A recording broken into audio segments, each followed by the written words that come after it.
Free agency is upon us, Croc. The offseason is here. It's free agent season. It's draft season. Today, we're focusing on those free agents. Which 49ers should be brought back? Which 49ers might the team let walk in the 2022 offseason? We'll start with the offensive side of the ball today. Offensive free agents and some other interesting things happening around the league if we have time to get to those. But today, offensive free agents with those San Francisco 49ers coming up right now.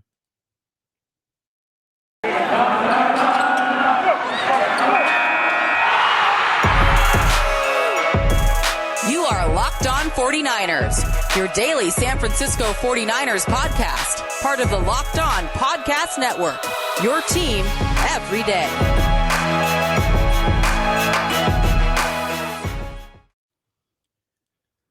Welcome to Locked On 49ers. Brian Peacock and Eric Crocker with you once again at BD Peacock at Eric_Crocker. Today's episode brought to you by Get Upside. Just download the free Get Upside app and use promo code Touchdown to get 25 cents or more per gallon cash back on your first tank. Croc, we're talking free agents on today's program. Are you going in mirror mode or are you going, okay, we're going standard. It keeps flipping on me. I don't know. Yeah, it does that. It keeps your camera keeps going mirror on you because you got to be able to read Crocker number 6 in the background. Number 3. Who's number 3 USC jersey is that, by the way? Carson Palmer. Carson Palmer. That's right. Okay. Carson Palmer, number 3 USC. Love it. Kyler Murray stripping his Arizona Cardinal mentions from his bio and all the social media. Does that work? Like, I'm not in touch with the kids these days with the social. Is that like a big diss? Is that irreparable damage now? Does it mean nothing? I feel like that hasn't worked. Trey Sermon did it. Trey Sermon did it this season. It's like, okay, cool. Like it doesn't matter at all, right? It's not like the Cardinals are going to be trading Kyler Murray, right? He's throwing a tantrum. I'm assuming. And he's kind of baby size, so I guess kind of makes sense a little bit. But no, I wonder what it is going on. Maybe it's nothing. It could be nothing. But typically, a guy just doesn't remove everything pertaining to his team for no reason at all. And when you look at Cliff Kingsbury, I mean, that's the guy that was like, hey, I want him. They got rid of Josh Rosen, who wasn't very good, but they got rid of Rosen. Like, didn't even give Rosen a chance because Cliff Kingsbury came in and went to handpick his guy, and it was him. So I feel like they've kind of built an offense around his skill set and some of the things that he does well. But you've heard different things about him and his leadership or lack thereof, and everyone said that it kind of got better last year, but when you do something like this, and you're the quarterback, you're the face of the team, you're supposed to be the ultimate leader. And again, it might not be anything, but it doesn't look good. It doesn't look good at all. You're supposed to be the leader of the team, but also what's his gripe? It's sort of it's a very strange thing. And he did it while he's at the Pro Bowl. So people in his ear, he's talking with some people. Ooh, I want to go play with this guy. He's my buddy. I want to go play with another team. Maybe something like that. I don't know. But hey, drama in the NFC West, that only helps the 49ers. So, yeah, have fun. Yeah, go ahead and trade Kyler Murray, and we'll see how that goes for the Arizona Cardinals. But, yeah, that's definitely not happening. I saw some Tampa Bay people saying, I guess he left like 2 pictures up on his social media, and one of them, it was like Mike Evans or something. Oh, and, yeah, he took away everything Cardinals related, but he had a photo of him at the Pro Bowl with Mike Evans. Yeah. Texas guy. What would it cost? What would it cost to get, to trade for Kyler Murray? Because he's clearly extremely talented. He's one of the more talented quarterbacks in the NFL. But whatever teams would be offering for Russell Wilson, add like an extra first, probably. But I feel like he's a headache, though. Like, remember when he was coming out and it almost was like they didn't prepare him very well for the interviews that he was going to have to have. That's kind of his personality. He's always been a little aloof like that. And it's like you ask him a question and it's like, are you going to answer it? Like you want to slap him in the face, not like in an asshole-ish sort of way, but it's like, dude, like snap out of it, wake up, answer the question. And he's like waiting for, it's almost like he's just kind of sitting around waiting for especially when he was drafted. It's like sitting around waiting for his dad to answer for him, kind of thing. So he Yeah. does have an interesting personality. Who knows? Maybe it's something that's not conducive to winning in the NFL. I wouldn't go that far. He's super talented, so I'm sure teams would be lining up to trade for him, and the Cardinals could get a ton in return if it turns out they don't like him either. But it sounds like he doesn't like the Cardinals right now for some It, whatever reason. I don't know. I'm not I, 23 and playing that social media game, so I don't even know what to think about it. I think a lot of it, and this has to do with really just everyone, right? And there was a reason why when Trey Lance was coming out, I had tweeted out before he was drafted, if there's any quarterback I think that's going to be successful or the most successful in this class is going to be Trey Lance, because I was able to find out the person that he was, like who he was inside, his mentality, how he dealt with people, handled people, how he took on, took into like coaching and wanting to improve and wanting to get better. And I've seen a lot of guys, I've been in NFL locker rooms that, you can have all the talent in the world, but if you're not right here, it's not saying it's all for nothing, but there's going to be a lot of different bumps in the road and have to deal with things like this, and like I said, it just might be his personality or whatever that's going on. But you look at Trey Lance, and he's at least now, he's been the opposite. Matter of fact, he went through a whole season where, hey, I'm drafted number 3 overall. And I got to sit behind this guy, Jimmy Garoppolo. And then at the end of it, come out and say, man, I made a best friend forever. Like he's just different. And I'd rather have to deal with that personality and get the most out of that as opposed to maybe somebody like Kyler Murray. From what we've seen from Kyler Murray, it just seems a little bit more difficult. It's the true bust factor in the NFL. It's not because of talent. It's how you're wired. It's how you're built from the neck up. These guys are all talented physically. The thing that busts you, especially as a quarterback and pretty much any position in the NFL, is you're not wired right upstairs. You can't handle the pressure. You don't want to work because you got to outwork everybody to stay on top. So that's why when we have said, we were asked the question in the past, Trey Lance, you can fix the accuracy. Let's say he's not accurate enough next year. You can fix that if he's wired right, if he works on it, right? That's not the thing that's gonna bust a player out of the league. It's how you're wired from the neck up. So that's pretty important. Let's talk free agents. Let's start with the number one most important free agent, I think, on the offensive side of the ball. We're going to focus on offense. We'll come back Thursday and do defense after a winky Wednesday. Then probably do some Super Bowl preview stuff and make our official picks for the Super Bowl, even though, the 49ers aren't in it. Niners fans had a couple of weeks to get over that, so hopefully it's okay, and they'll feel all right with us talking a little bit about Super Bowl 56, even though the 49ers did not make it, and Croc and I are not on a radio row. I did get a little jealous, Croc. Did you get a little jealous? Yeah. I had to put the tweet out, and I mean, those were real tears. I put the little tears emoji, but those real tears, seeing it all set up and knowing we should be there. Yeah, we were 10 minutes away. Not even 10 minutes. I don't even know how long, but we were close. We should have been there. One play away. Jaquaski Tart field the punt. And we're in Los Angeles right now. They were one play away. I'm not just putting that on Tart, by the way, who's a free agent. We'll talk about him on Thursday. But anybody needed to make one play. Jimmy, Elijah Mitchell, the offensive line, block somebody. Don't run into each other, right? The two guards playing bumper boats. Make a play. 49ers, and Croc and I are at Radio Row right now doing this podcast with the fancy locked on mic flags and the backdrop. It looks like a fun time. But hey, next year we got plenty of those. We'll be at plenty of Super Bowl Trey Lance, right? Yeah, go Trey Lance. Let's come back. We'll jump into the offensive side of the ball, free agents, starting with a certain left guard that I think is probably going to be a priority to re-sign this off season. If you want to bet on things like the Super Bowl, you can find all the odds, props, lines, and more at betonline.net as football continues toward the big game. Betonline.net remains the best spot for all your sports scores, podcasts, and news this season. And it's not just about football. I know it's about football every single day here on the Locked On Network and on Locked On 49ers, but there's other sports you can bet on at BetOnline.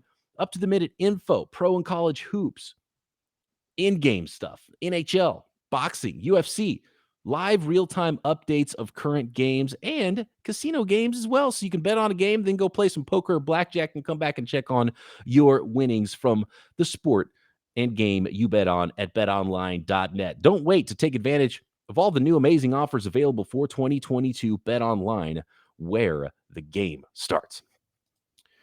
You want a little extra cash maybe to bet? You can find some extra cash every time you get gas, every single tank, you can get cash back with the Get Upside app. Our listeners are earning cash back for every gallon of gas every time they fill up. Don't pay full price at the pump anymore.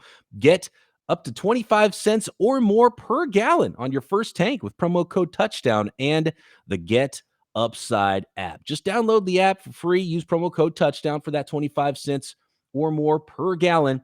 Some people who drive a lot are making as much as $200-$300 a year in cash back, and there is no catch. It is super easy. You open the app, find the gas station you want to go to, select that offer, and go get cash back after you fill up. It goes right into your account. You can cash out anytime from your Get Upside account into your bank account, PayPal, e-gift card, Amazon card, whatever you want. So just download the free Get Upside app. Use promo code Touchdown to get that 25 cents per gallon or more cash back on your first tank. Promo code Touchdown with the Get Upside app. By the way, Super Week brought to you by Get Upside. No better place to get your coverage of the big game than the Locked On Network. Locked On NFL folks are going to be there at Radio Row. Locked On Bengals folks, Locked On Rams guys are in LA all week long covering the big game. Croc and I, though, are not. A little sad reading that one, Croc, because we are not there, but we will be there. We'll be there soon. The 49ers might be losers on the field, but we are winners in the Locked On podcast arena because we once again were the top podcast on the network when it pertains to not the the Rams. So we're still winners. You can have your fancy Super Bowl. Locked On 49ers, the number one ranked podcast on the network this week. So yes, we got that for us. And last week we were the highest listened to ever in the network. That was the highest week that they had ever done. Yes. Yeah. So thank you, fans. And by the way, if you're watching on YouTube, hit that subscribe button, the thumbs up, the bell, all those things. Tell a friend about Locked On 49ers. We appreciate all you making us your first listen every single day. The 49ers have an estimated little under $5 million over the cap going into the offseason. They're out of money over the cap going into the offseason, according to overthecap.com, which is where all the numbers are going to come from on today's show. Shout out to our friends at Over the Cap. So 49ers over the cap currently going into the offseason. No money to spend, but they can free up a little over $20 million or 25 total, but that'll get them under into the black from the red. $20 million or so after trading Jimmy Garoppolo, which is one of the key reasons they have to trade him. They can have some other restructures, do some other things, maybe cut some guys if they need to maneuver that cap money and get themselves in a better spot. So they will have some money to spend, probably not enough to go shopping out on the free agent market. We'll talk about some free agents the Niners could bring in, but they've got to take care of their own first. So around $20 million to start, maybe some restructures, maybe end up with a little bit more. On the offensive side of the ball, the guy that made the most money last year that is up for free agency this year, Croc, is starting left guard Laken Tomlinson. 30 years old. He was making $5.5 million last year, probably be asking for a raise. So question is, can you afford to pay a guard somewhere between $6 and $8 million per year? I don't know what the numbers are going to be for Laken Tomlinson, but it's a priority to me. But you're already paying your left tackle as much as any left tackle in the league. Mike Mcglinchey on his fifth-year option is not going to be cheap at the right side. You've got Alex Mack, if he decides to come back, who's not super cheap either at center. So you need to have resources to spread around. And like the 49ers for sure don't want to get worse. And you're probably trying to get better at left guard. It's going to, or get better on the offensive line in total. It's hard to get better if you let Laken Tomlinson walk, right? Pro bowler, man. You got to keep him around. And I think he's extremely steady. Matter of fact, more times than not, you didn't have to worry about the left guard. Now you can pick a play here and there from every game and say, oh, this is why you don't bring him back. But if you just look at it like overall, how good Laken Tomlinson was, he's been good. And not just this year. I mean, it's been a couple years now. He's been playing at a really good level. So you definitely don't want to create more holes on that offensive line. You want to figure out how to work around, obviously bringing him back, but fix other spots. Aaron Banks, we talk about the cap space. Him being good makes a huge difference. Because if you have Mcglinchey coming back, which hopefully he's going to be okay. I mean, they're talking about he tore something off the bone or so. I mean, that did not sound good. It's not, the track record for his torn quad. And I had a friend who she was a soccer player at Chico State when I was living in Chico and going to college. She tore her quad playing soccer. and it tore up her career. And it was the nastiest injury I've ever seen. Like even after it healed, her quad, instead of being like normal quad muscles, you know how you kind of got two Yeah. quad muscles and one on each side. It instead of going straight down her leg like quad muscles usually do, like like the underside of a boat almost.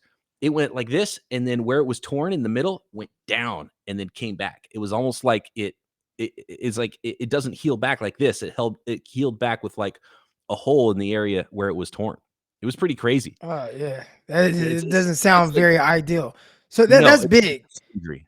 We don't know what he's gonna be like coming back. I mean, obviously, like even when he was fully healthy, it was like, oh, okay, he's solid, really good run blocker, really good. But it's like, oh, okay, maybe we could potentially do better. And I think fans want it more, at least from the pass blocking perspective. But you're talking about him with a torn quad. Now he's kind of hampered a little bit. We'll see how it recovers. That's something to keep an eye on. But that's a lot of money. They picked Well, up the that 5th year problem with option.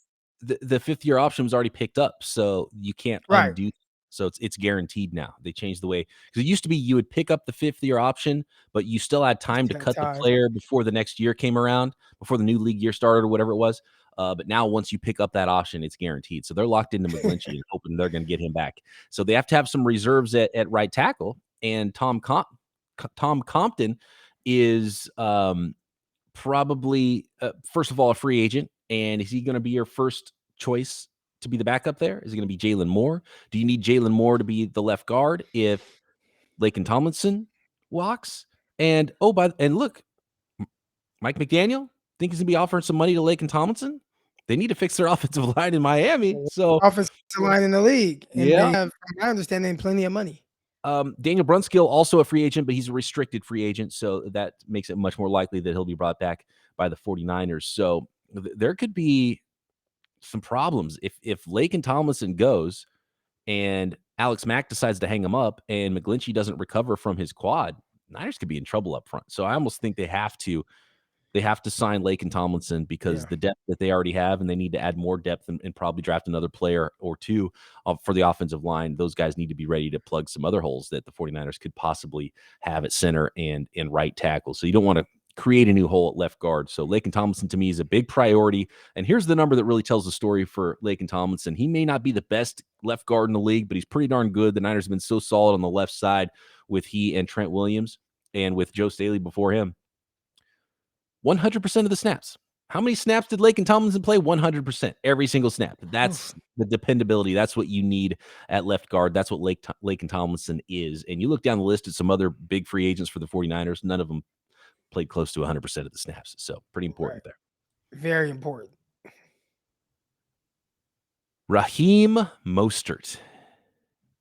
What do the 49ers do with Raheem Mostert? What is Raheem Mostert going to make coming off his season-ending injury last year? He had 2 carries. I think they both went for 10 yards. Like, that's the season he could have had last year. He's so explosive. Of course, you want Raheem Mostert back. I just tend to, by the way, looking at snap percentage, 0.4% of the snaps Raheem Mostert played last year. 0.2% per snap on offense, apparently. Raheem Mostert, you can't pay him hardly anything. So it just seems like Raheem Mostert will get more money from another team. Maybe the Dolphins, maybe the Jets, right? There's a number of teams that could use running back. So I was on a Dolphins podcast in this morning, and they were asking a lot about Mike McDaniel and the run schemes and things like that, and talking about, would they potentially draft a running back? And I was like, maybe that's the case, but if I'm them, I look into Raheem Mostert. And I said, listen, and this is going to sound crazy a little bit, but this is the closest thing to Chris Johnson I've ever seen. And the only reason the only thing that's keeping him away from being a consistent 1,500-yard back is his health. If he's healthy and he has the carries and the opportunities, I mean, he's running for 1,500. And especially you put him, if they can get their offensive line right, you get him in for the cheap. Like, that's the only running back not only running back you need in Miami, but that would be a big help. Like, he can score anytime he touches the rock. So, it is a little unfortunate, the injuries he's had to deal with, especially this late in his career where he already was a guy, 7 teams and like 7 or 5 years or whatever it was, and then found a home with 49ers. And then, oh yeah, we're going to get you the rock. You're going to be our full-time guy. 2 plays in, injury.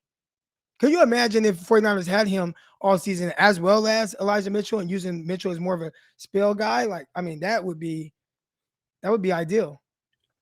I love that you brought up Chris Johnson because some people might be scoffing at that idea. Probably not 49ers fans because they know how good and how explosive Raheem Mostert is.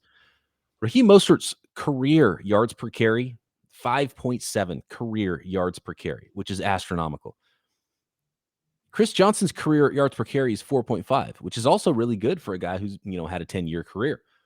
But to put it into perspective, Chris Johnson, CJ2K, in 2009, his second year in the league, he rushed for 2,000 yards. His yards per carry was 5.6. That's lower than Raheem Mostert's career yards per carry. I'm telling you, closest thing, like just how he outruns angles. They have kind of this little upright, a little nimbleness.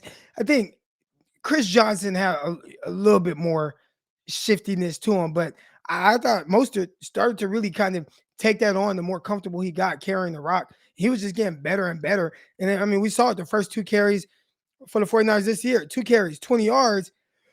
And it's just looking like, all right, here we go. I mean, this is the guy, and he just does it so effortlessly. And man, I mean, that's the last time we saw him this year. So that would be a huge get for Miami. Hopefully the 49ers can bring him back to some capacity because, hey, I'd rather have him sharing the rock, even if he's the spellback, than Deebo Samuel, because essentially that's what Deebo Samuel was the second half of the year. He was the spellback. Yeah, he replaced the big play element the 49ers didn't quite have with Raheem Mostert. And Elijah Mitchell was really good, and he has some top-end speed, but it felt like Elijah Mitchell was always so close. And we might see that in year 2 from him where he breaks more big runs. It felt like he was just that one last guy just got him down to where it looked like, oh, man, he could almost break this one and go the distance 70 yards.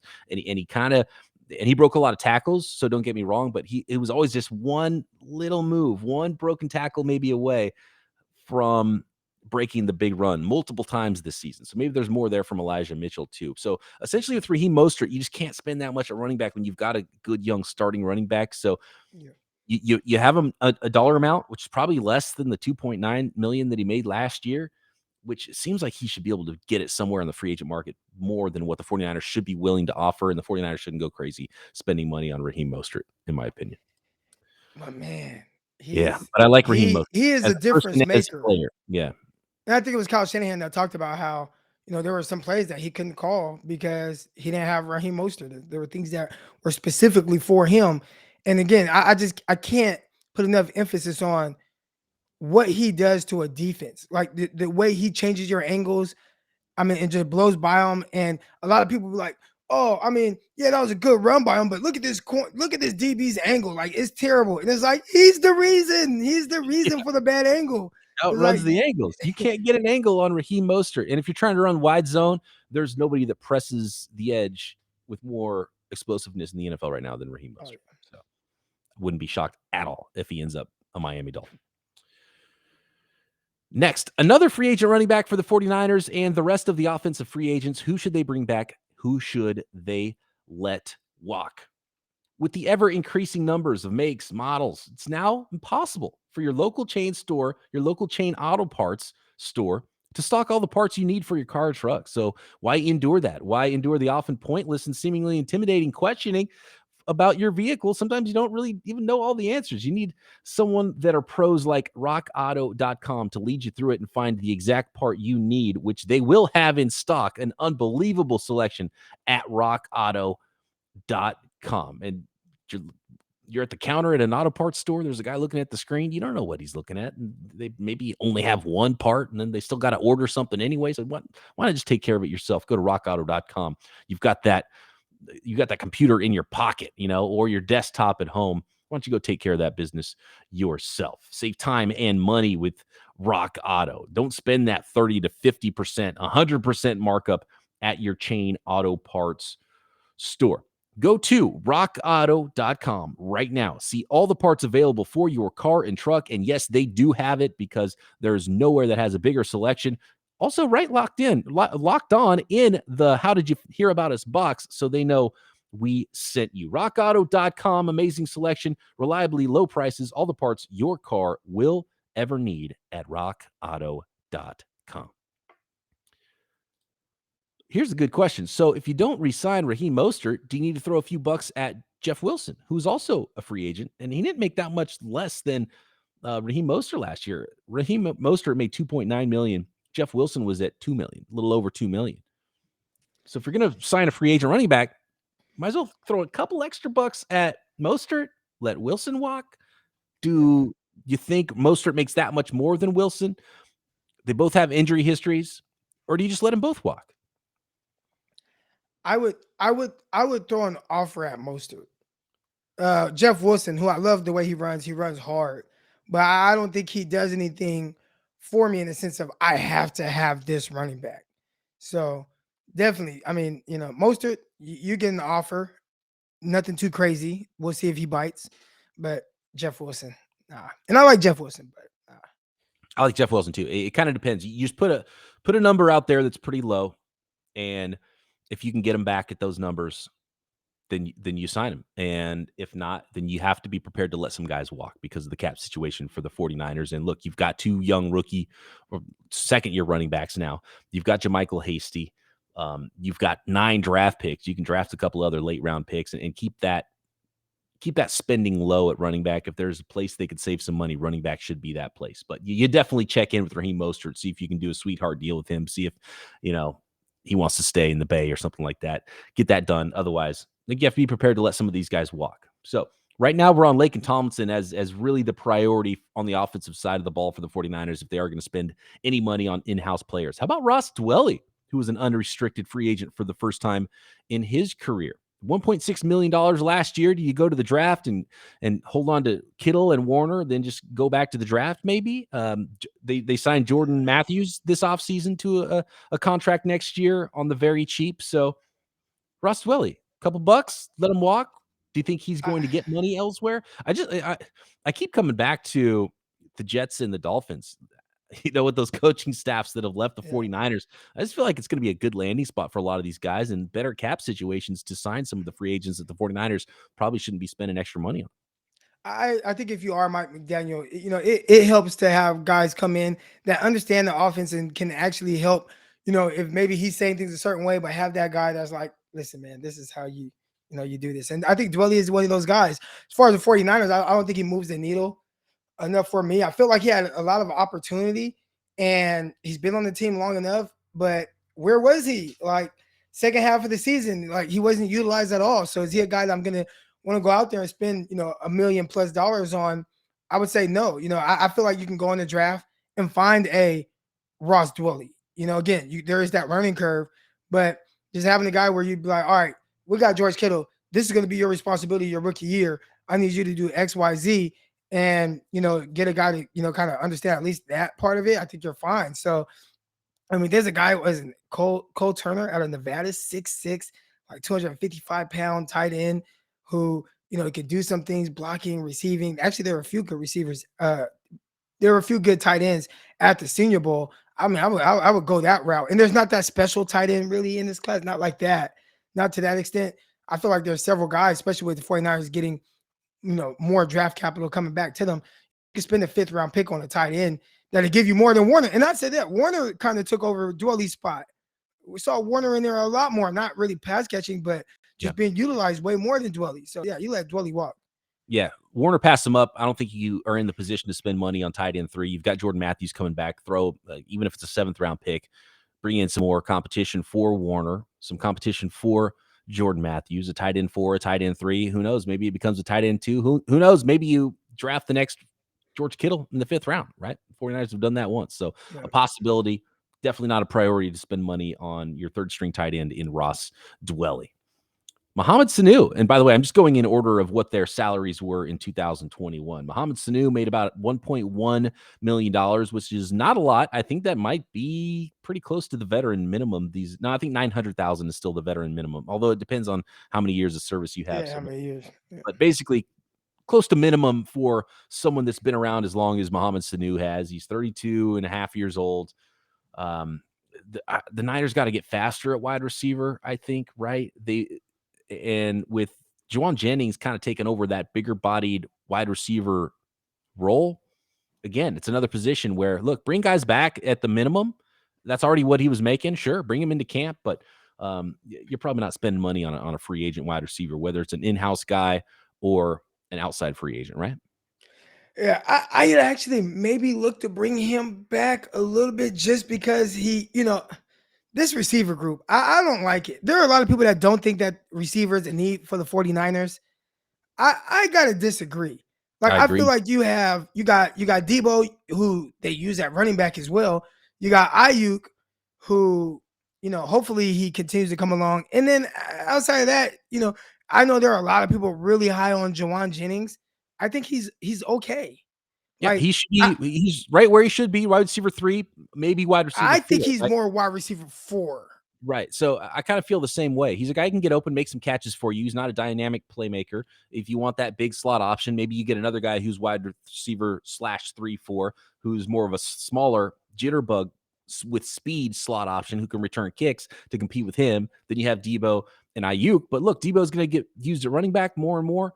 If he gets hurt, you only have 2 wide receivers under contract next year, and you would have Ayuk and you would have Jawan Jennings and not much else behind him. So I think it's a big need in the draft. Got to get faster. Got to draft one of them that can probably return kicks as well. Maybe a second guy to help out your young quarterback long I think term. people view Debo, Ayuk, and Jennings like it's Amari Cooper, CeeDee Lamb, and Michael Gallup. And it's not that. Like, no, like Debo, excellent. He's great. Ayuk, What's funny about this, Ayuk Croc, is is that cool. you're gonna get some pushback at Eric_Crocker. By the way, if you're on YouTube, you can see it right there on the screen. Some Yeah, people are gonna get mad at you for saying that, Croc. But I agree with you. Like they don't have an elite trio of wide receivers right now. You should be competing, continue to try to get better. And they only have 3 under contract. Although there's another name on this list below Mohamed Sanu, Trent Sherfield. His special teams value is a gunner. If you're going to spend, I would give Sherfield the money over Sanu because he yeah. can also be your wide receiver for Jennings. Passed him up on the depth. It was what a weird year it was for Sherfield, who was like the starter and then was disappeared by the end of the year, but he still got value as a gunner on special teams. So I don't think he's going to cost much if the 49ers And he wanted to takes bring pride him in back. that. But he Takes can play pride a in little that. bit Yeah. too. Yeah, and he can play on offense. So he's a valuable player and 6-7 years younger than Mohamed Sanu. So I think maybe re-sign Sherfield Yeah. and look in the draft if you get past round 2, pick 93 and on the 49ers, late 3rd and on, 49ers could be looking at some wide receivers if the right guy is there. I think if he showed more from a receiver that aspect, that would put my mind to ease a little bit more. I feel like he has the ability. Training camp, he lit it up. Preseason, he came in, did his thing, made tough catches. Then the season starts, he catches the first touchdown of the season from Trey Lance. I mean, how odd is that, right? Great. And then he's just not utilized the rest of the year. Now he's in it here and there. He missed some blocking assignments. I think once against Seattle in the clutch, another one against the Rams in the NFC Championship game, but that was how they used them. Special teams come in and block, and every blue moon will throw the rock to you. I thought he had more value than that as a pass catcher, but maybe I was wrong. Speaking of wide receivers, Jawan Jennings is an exclusive rights free agent this year. So that means he'll be back on the cheap. JaMychal Hasty, also an exclusive rights free agent. He'll be back on the cheap. Restricted free agent. Why is he? He's only been here for 2 years. Wait, no, he was a 7th round pick and not undrafted, right? Because undrafted Right, players, right. you go exclusive rights. That might be wrong, actually. Hold on, let me check some other resources here. Where Yeah. are we at? We got Because I know, JaMychal. like Kendrick Bourne, it was like, Yeah. after his 3rd year. But shoot, Jawan Jennings hasn't even reached his 3rd year yet. Is It it wasn't. because Jawan Jennings got cut and then re-signed to the practice squad after his first training camp? Did he? I think so. I think that's got to be it because he was a 7th round pick. Otherwise, it wouldn't make sense. That has to be what happened. I thought maybe IR or something. Because remember, he had got hurt. He had got hurt. I think he got straight up because you can't waive an injured player on the rookie contract. You have to put him through waivers. So I think he cleared waivers. They signed him back to the practice squad as a rookie. I Okay. think so. I remember being hurt. I remember something about his hamstring. He had a bad hamstring injury. But